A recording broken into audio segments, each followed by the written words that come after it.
ফরিদপুরের সদরপুর উপজেলার নির্বাহী কর্মকর্তা আল মামুনের পাশে দাঁড়িয়েছেন উপজেলা বিএনপি ও জামায়াতের নেতাকর্মীরা।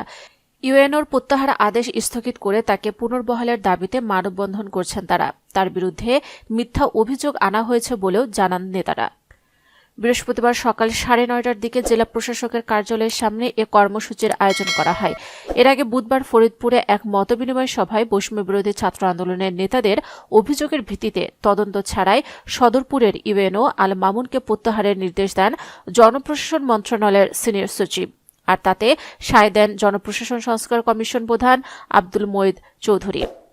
এদিন রাতে সদরপুর উপজেলায় বিএনপির অস্থায়ী কার্যালয়ে সংবাদ সম্মেলনে বিএনপি ও জামায়াতের নেতারা ইউএনও আল মামুনকে প্রত্যাহারের তীব্র নিন্দা ও প্রতিবাদ জানান।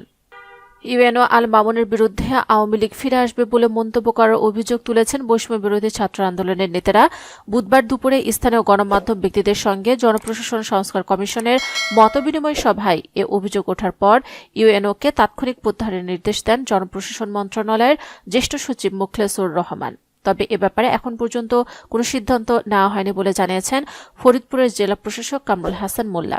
মিথ্যা অভিযোগ প্রত্যাহার ও ইউএনওকে কর্মস্থলে পুনর্বহালের দাবিতে বৃহস্পতিবার সকাল 9:30টার দিকে জেলা প্রশাসকের কার্যালয়ের সামনে মানববন্ধন কর্মসূচি শুরু হয়। এ কর্মসূচিতে সদরপুর উপজেলা বিএনপির আহ্বায়ক কাজী বদরুজ্জামান, সৈয়দপুর উপজেলা যুবদলের আহ্বায়ক মুন্সি ইশরাত, যুগ্ম আহ্বায়ক আব্দুর রাজ্জাক খান, যুবদলের সাবেক সাংগঠনিক সম্পাদক বাহালুর মাতুব্বর, সদরপুর উপজেলা জামায়াতের নায়েবে আমির আবু বকর সিদ্দিক প্রমুখ উপস্থিত ছিলেন।